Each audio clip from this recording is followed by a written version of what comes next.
Was they might get your family. It's your boy Lane. Today you step into my life. As you can see, I'm a sailor, you know what I'm saying? HOOYAH Navy, you know what I'm saying? Today is, let me see. It is May 14th, Saturday. So I graduated April 29th on a Friday. It's every Friday. So my bad if I'm like I'm a little rusty to the videos, man. Last time you saw me, I was in Dallas. I was in the hotel. We had to go to the whole MEPS process, go to the airport, everything. Man, a lot has happened. A lot has happened. I wanted to do a video like instantly after graduation or like the day of graduation and stuff, but like, you know, it is, you see your family, like you're getting accustomed to a school, like being on base, everything.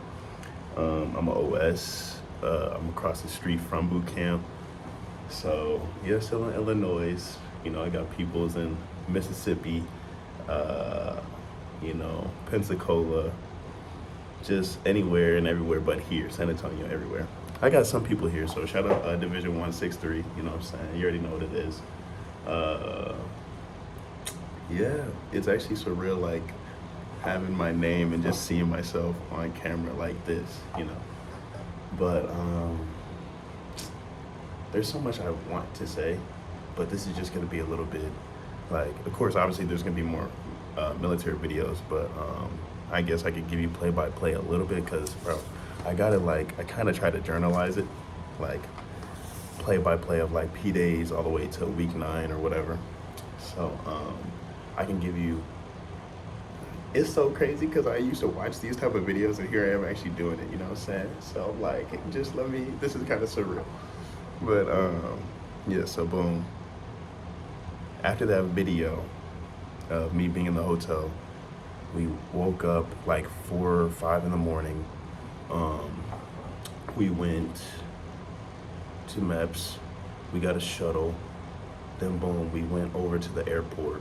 But before we even went to the airport, they gave us like this video, they gave us this packet, and they were explaining like how it was gonna work in the airport. Like there's like certain groups, there's like leaders in the group, like say if something happens with the flight delays or whatever, you would be that leader to like communicate what's going on throughout the process. So ironically enough, I was the leader, right? I think it was like 5 or 6 of us. I don't remember exactly how many of us was there.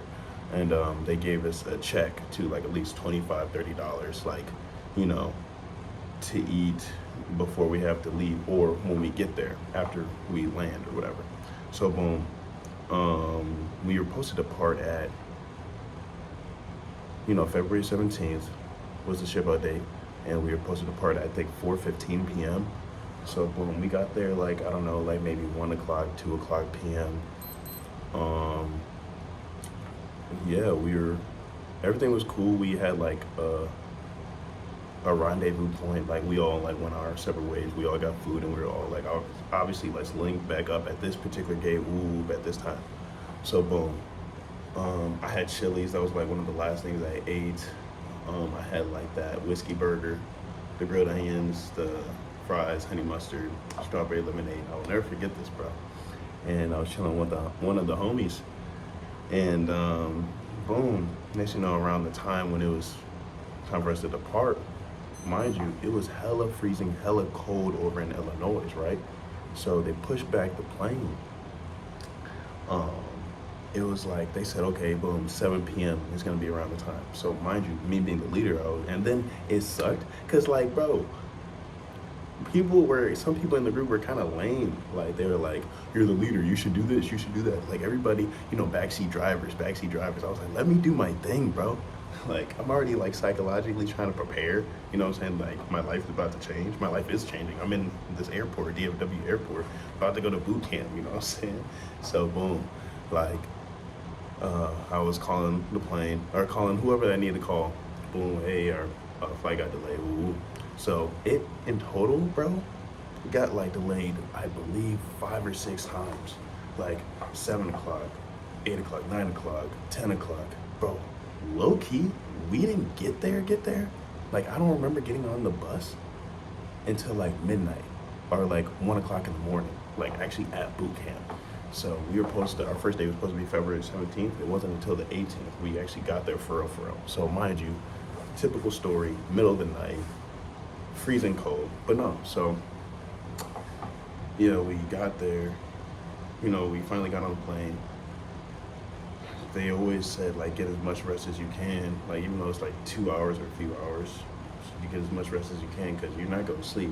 And I believe we weren't going to sleep, but I'll tell you what happens. So boom, we got there, we landed at O'Hare. Like I said, it was like 11, 12 o'clock in the middle of the night. Everything was closed down at the airport, you know what I'm saying? Everybody's like, we gotta go to our destination all the way on the opposite side of the airport. So it didn't really like get real. Before I even say that, right?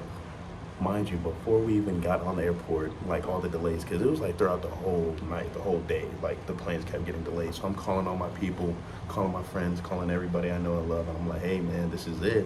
You know what I'm saying? Because some people, they were like, oh, I'm not gonna tell anybody. Some people I literally just dropped videos and stuff, so it's like most of the people that know me know that I'm doing this, so I'm just communicating with them, and they weren't worried about my safety, and just they want to communicate throughout the whole process of what's going on. So I'm like, they're like, how are you feeling? How do you feel? And I'm like, yo, I just want to get this over with. Like, I just want to do this stuff. They're like, all right, don't rush into it too much, because once you're there, you're there. And I was like, true, that's true. But so anyway, boom, we got to O'Hare, and it didn't really, stuff didn't hit the fan until not hit the fan, but when we got to the other side, then we saw people in their NWs. I didn't know the outfits and the lingo at the time, but yeah, I saw, petty officers, chiefs, the people with the red robes. I was like, oh snap, they're like having everybody line up against the wall, checking to see if you got your COVID vaccinations and stuff, and they categorize people in those aspects. And then everybody had to sit crisscross applesauce, and then they were calling all of us A to Z throughout our last names. And then I think they only had 2 buses, or maybe they had 3, but I believe 2. And how they had it set up was the people who started with the A's were all the way at the back, and the people with the Z's all the way to the front. So me, being me, with Tansel, I was, I don't know if y'all seen Official Shim. I believe that's how you say his name. Shout out to him. He was the sailor that I would watch to prepare me to do this. And he said he would sit right next to, I think, one of the RDCs. So for me, I was sitting right behind one of the petty officers. I don't remember if it was petty officer or chief, but either way, I was sitting dead ass, like right behind one. So, we couldn't really get on our phones. We were looking at the videos, like Sailor's Creed, RTC Maxim, mind you, because for those who know, I was already trying to prepare, because I think I sworn in the Halloween weekend of 2021, October 29th. So I had 3 months to mentally prepare, physically prepare, and I was already low-key preparing before that too. But so I'm already I feel like I'm ready, right? So boom. But you know how you feel ready, but you're still nervous, excited, just all that, bro. So boom, we get there, and just Making a Sailor, all those iconic videos, we get through those gates, we get off the bus. They're like, move, get off. Don't step on the flash. Ooh. So I'm like, oh snap. It was so surreal, bro. And then they had us lined up against the P-way, the hallway, on the opposite sides of the wall. So boom. They were like, you have 30 seconds, 10 seconds to take off your coats, hoodies, jackets, go. Do it now. So boom, I'm taking it off, right? Until I could not get it off for the life of me. In the middle of him saying 3, 2, 1, I'm looking goofy. I have my hoodie. I'm standing there, and it's still on me. They're like, okay, I see some of y'all don't know how to take off your clothes. So I'm gonna keep counting till you get it right. And then that was awkward. And then, now we're just in our shirts, jeans, whatever. We had our folders, and I think they gave us our file, or I don't know. I believe they did, or I don't know. No. We had our backpacks, everything, jackets, everything in our left hand, right? So boom. Then he said, you have 30 seconds or something to call your peoples and just tell them that you're alive, and tell them goodbye. Hey, I love you. We made it. Bye. boom, I think that's it. I don't even think we told them anything else. So after that, then we just went through the whole process of P-Days. And mind you, we were up for 41 hours. 41 hours we were awake, bro. We didn't go to sleep for 41 hours. That was like, that and battle stations, those are the longest days you're gonna be asleep. I can't even talk about battle stations, but just know, you know what I'm saying, that stuff's crazy. But yeah, no. So we were doing the urine analysis, getting your gear issued, getting all your clothes, putting everything in your box. That was crazy. They had 2 different set of numbers. Like they had people that on their left hand they had 161 and 163. At the time I didn't know it, but that was your division number. They put you in different divisions. So I was obviously 163, and yeah. Then they take you to this compartment, your room, I believe, because we were at the Pearl Harbor. That's where everybody has to start, I believe, at the Pearl Harbor. The name of the ship. The ship is the building. And then, of course, I'm skipping some parts, but yeah, that's pretty much it. Like, they put us in that room, we run into our RDCs, or they introduce us to our RDCs, Recruit Division Commanders, command. And we had 4. We had 2 chiefs and 2 petty officers. It was pretty cool, man. Like, well, not cool as in like, I don't know. It was just the whole experience was so surreal. Like, wow, I'm actually here. Because like, the first week and 2 weeks, you're gonna feel like, did I make the right decision? Am I like, is this real? Like, I'm really here right now? Like, what's going on? So like, yeah, then they teach us how to march, how to do proper cadence. They tour us around. I guess they tour us, give us a tour, but we're marching around the base. And the first day, our chief, he was like, he showed us the ceremonial hall. That's where you're gonna like march when you graduate.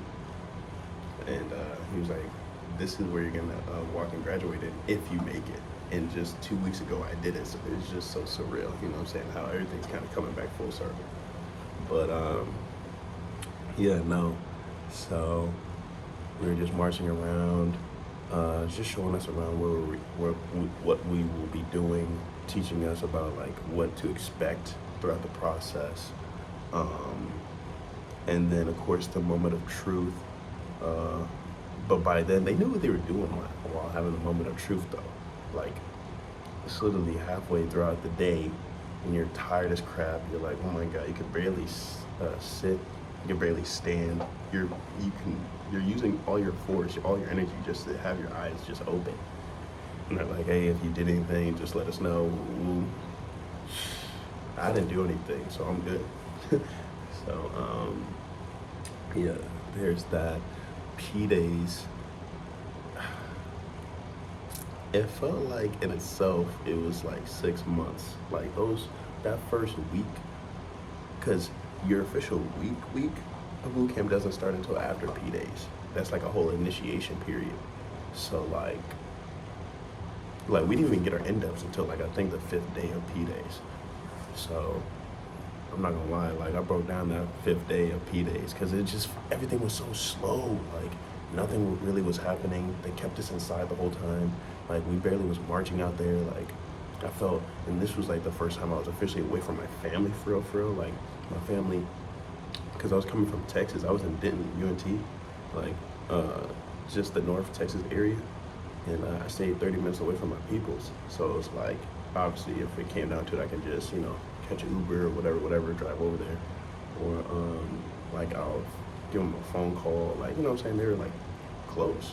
But here it's like nothing. Like we couldn't even do letters until like I think the 1st or 2nd week in, you know what I'm saying? Oh, and another thing with P-Days, they set up your financial accounts and stuff. Like if you go with Navy Federal, boom, You can set up your direct deposit, all that. Like basically, it's just like I said, initiation period. You're getting everything taken care of within the first week. You take shots. I got some of the stuff here. Yeah, you sign like just papers confirming like you're going with this through this process. You take shots, get your clothes issued, you get your hair cut. You know, the iconic shoes, dud. And then I think you also have the initial assessment. You get 3 PFAs, basically physical tests. And the first one, you had to do a pacer, basically like suicide drills. My bad, my roommate. And yeah, and they judge it by your age. So I had to do like, I think 45 or something, like there and back. And it doesn't seem like a lot, but when you're doing it, because it's like a certain timer, like they give you, like it's like beep, beep. Like this, it gets kind of, you know, if you're not pacing yourself and breathing properly, you can kind of like mess yourself up. And then push-ups, planks. I was 24 when I got in. My birthday was April 12th, so my birthday, I turned 25 in there. And that was another thing too, man. Like, I'll tell you everything. I'm not trying to put too much in one video, but yeah, no. Let me just tell you my experience. Let me not tell you everything that happened throughout the things. So, yeah, P-Days was something. The gas chamber was wild. Shooting a gun. I never shot a gun ever in my life. I got the marksman one. There's 3. Marksman, sharpshooter, expert. I think I got 186. I failed the first test. So, yeah, that was something. And I thought, man, like, and then it was embarrassing because everybody in that room, part of my division, they kind of, most of them like left out. It was like 2 or 3 of us, including me, that was there, that failed. And they're like, and the guy, my instructor was like, hey man, if you don't get this, you don't get the ribbon. And I was like, I gotta get the ribbon. You know what I'm saying? That's one of the reasons why I'm in this thing, you know what I'm saying? Like in the gun thing, like I gotta get the ribbon. So boom, I got it. And like, it's definitely not like Call of Duty, obviously. That was definitely different, smelling the gun smoke, reloading, everything. Like, I was never in an environment to shoot a gun in my life.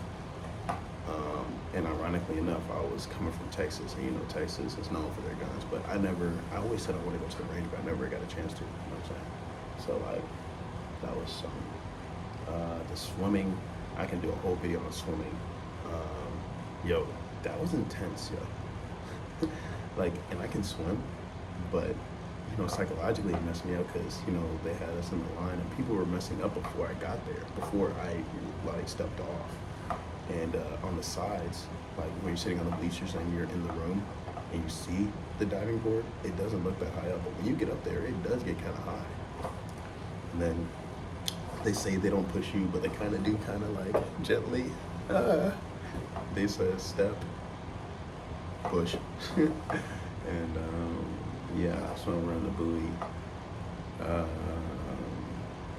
Yeah, then they had you float for 5 minutes, the dead man's float. I failed the first time. I thought I was done, bro. And I grabbed the wall literally a minute.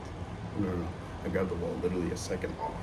Literally as soon as I grabbed it, he told me to get off, get out, and then he called it for everybody. I was like, come on, man. Like, what's up with you? And I had to go instantly back and do it right there. And, you know, like, I was basically floating for 10 minutes. Like, my body was exhausted, but I wasn't trying to fail, you know what I'm saying?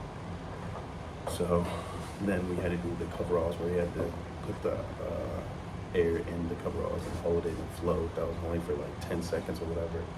And then you had to do the life raft where you had to jump off again with the life jacket and swim to the life raft, and it's like 20 of y'all. So swimming was cool, gas chamber was cool, the gun was cool, firefighting was interesting, just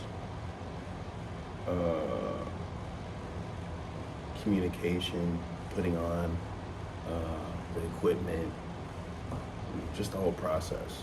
Like most of the stuff that we all do there, I'm sure half of y'all haven't done that ever. So it's a cool experience to just take in, you know what I'm saying? the marlin spike, from my perspective, I thought it was gonna be a lot more, but to each his own. Like, I don't know. I expected more, but you'll see. It was cool though. Like, just communicating and just being on the ship. You'll see it, man. It was cool. It wasn't. I thought it would be more, but yeah, mountain spike was cool. What else? What else? The OPFAs, like, I was definitely preparing. So that's another thing I gotta say to y'all. Like, make sure y'all physically prepare. Like, don't just go in there and try to work out to get ready. You should already be predetermined and already ready before you get there. You know what I'm saying? Just knock it out, because you do not want to get asthma. And then if you do get asthma, it happens. There was times where I almost got asthma. Not even on some like physical training stuff. Like, bro, there's another thing too. They call them statics or static, where you gotta make sure your clothes is folded, make sure your bed is made. Like, they can just randomly go in there and just check your rack without even telling you. And I failed the first one, and they were gonna do it again before graduation, and I passed, obviously. So yeah, I almost failed, man.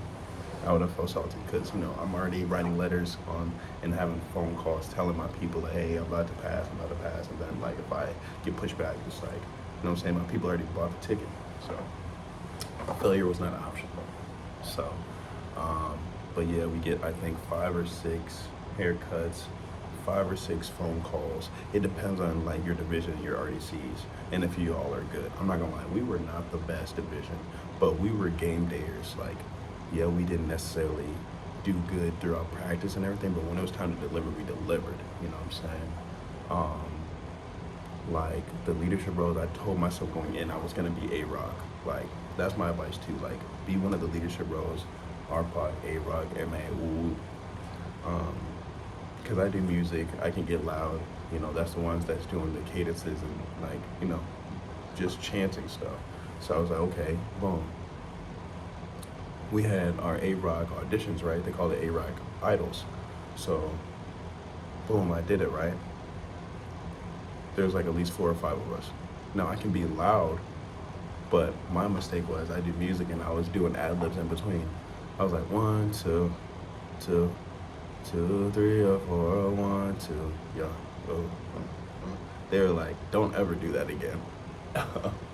So that kind of messed up my chances. And I'm not gonna lie, I have never had to be coordinated, like, singing or like chanting while, like, you know, marching. So that was new to me. I thought they were gonna allow me to, like, pick up the flow and, like, practice with it, but no. They definitely, one thing I'm learning with the military, they have favorites, and there was a particular A-Rock they let do it, but I'm not gonna talk down on the situation, but it's just, she wasn't a best A-Rock, but yet they liked her. So they just let her do her thing. It is what it is. I didn't get the part, and that was the really only part I really cared for. I didn't want to do laundry. I didn't want to be this. I didn't want to be that. I didn't want to be RPOC. I wanted to be A-Rock, but, you know, do I regret anything? No. It is what it is. I went in as an E2. I left as an E2. I was trying to just be A-Rock to be an E3, but it is what it is, man. I'm not tripping. But no, the experience was cool. Another thing was cool though, because, you know, people eventually throughout boot camp, I did music. So I was trying to have my RDCs allow me to make a song for us to do cadence when we're marching around. They said no, they denied it, but they allowed me to do a song for battle stations, like before we actually went off to battle stations. And that was a cool experience. Anybody who watches this video part of 163, you already know what it is. 163, coast to coast, come cruise with me. But no, it was cool, man. It was a cool experience. Shit. Nah. What else, man? The galley Like the food, people say the food is bad. The food isn't that bad, to be honest. It does get repetitive. The whole chicken asada. You'll see, man. You go eat the food, you're gonna be like, it's definitely slapping. 3 meals a day. Like, bro, I can't think of a time where I would have 3 meals a day for 2.5 months straight. So I was definitely blessed about that. Breakfast was the same. Dinner was cool. We were there for Easter and we had pot roast, so that was smack. Not gonna hold you. Yeah. Make sure you get address book. Make sure you get everybody's information, their addresses and stuff. You do not want to be that guy when it's time to get letters. You forgot everybody's addresses and you can't even write them down or whatever. It's like, come on now. And yeah, I was getting letters, and when it was my birthday, I got birthday letters. That was cool. Make sure you get everybody's phone numbers, obviously. Yeah, I'm gonna definitely do videos on that separate stuff, but I'm just, trying to think of anything and everything. But yeah, overall, it was a cool experience. I definitely met a lot of unique people. Some people that I met, I never met those type of people in my life. I definitely learned a lot. Not just in general, but with myself, like the type of person I am or willing to be, recognizing my own potential. Just the whole process of turning a civilian into a sailor. I feel like I'm different, or I feel like I'm changing. Obviously, I'm still human. I make mistakes, but I'm definitely in a better direction than I was originally. You know what I'm saying?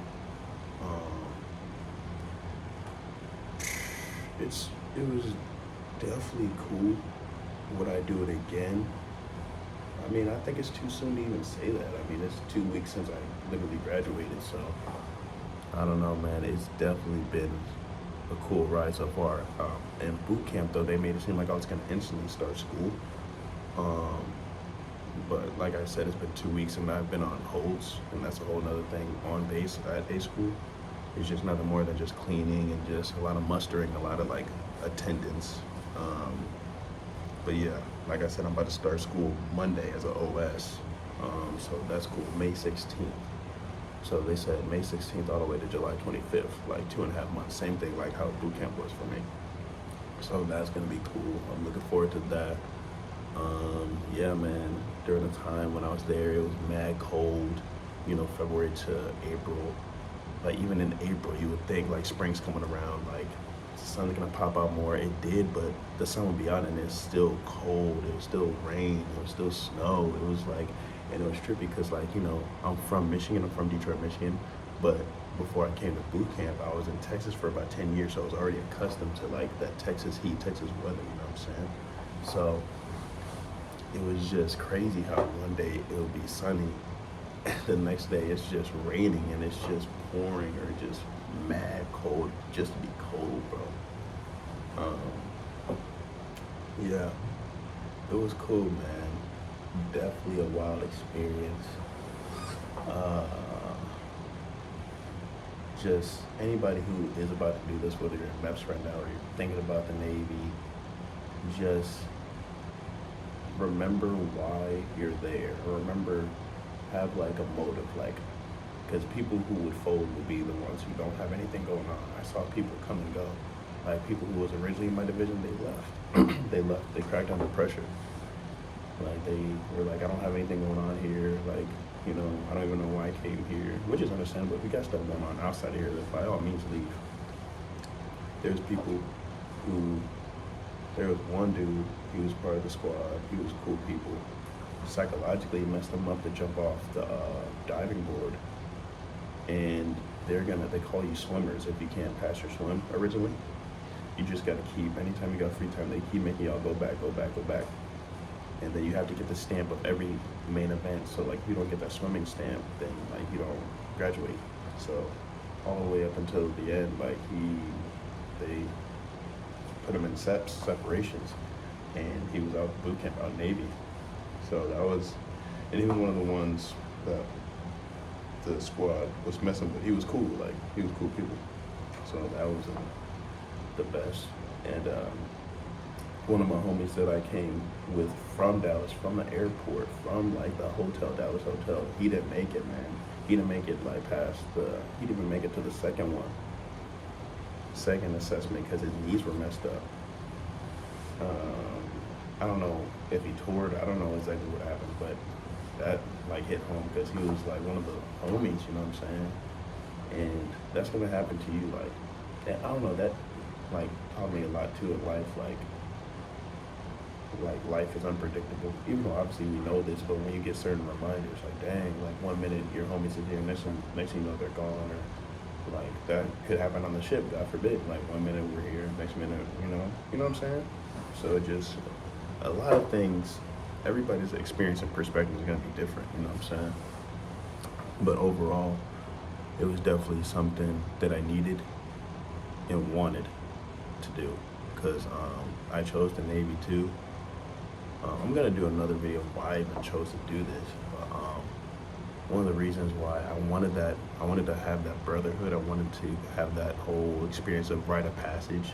I like how the Navy, like this is the only Navy base, like this is the only Navy boot camp area. You know, Great Lakes. Millions of people have been here.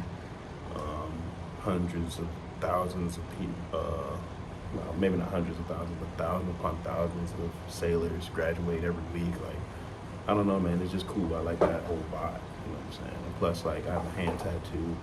Navy was accepting it, Air Force wasn't, so shout out to the Navy.